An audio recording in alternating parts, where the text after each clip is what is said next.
சட்டம் ஒழுங்கு சீராகவும் தமிழ்நாடு அமைதிமிகு மாநிலமாக இருக்கிறதுனால தான் பெரிய அளவிலான சாதி சண்டைகளோ மத கலவரங்களோ பெரிய கலவரங்களோ வன்முறைகளோ இல்லை. கலவரங்களை தூண்டலாம்னு சிலர் நினச்சாலும் தமிழ்நாட்டு மக்களை அதை முறியடிச்சிடுறாங்க. இதெல்லாம் நடந்தால் தான் சட்டம் ஒழுங்கு சரியில்லைன்னு புழுதி வாரி தூற்ற முடியும். மொத்தத்தில் சட்டம் ஒழுங்கில் கல் விழாதான்னு துடிக்கிறவங்க ஆசையில் மண் தான் விழுந்திருக்கு. நான் என்ன சொல்கிறேன், குற்ற சம்பவம் நடந்தால் உடனடியாக நடவடிக்கை எடுக்கப்பட்டு குற்றவாளிகள் கைது செய்யப்படுறாங்க.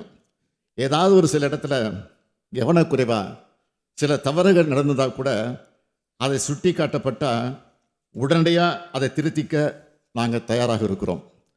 நான் பிடிச்ச முயலுக்கு 3 கால்னு பிடிவாதமாக இருக்கிறவன் இல்லைன்னா, மக்களாட்சியில் எல்லோருடைய கருத்துக்களையும் கவனித்து ஆராய்ந்து சரியானவற்றை சரியான நேரத்தில் செய்யணும்னு நினைக்கிறவன்னா, உள்நோக்கத்தோட அரசியல் ஆதாயத்துக்காக தமிழ்நாட்டோட சட்டம் ஒழுங்கு சரியில்லைன்னு பேசுகிறவங்களுக்கு சொல்லிக்கிறேன், இது மணிப்பூர் அல்ல, இது காஷ்மீர் அல்ல,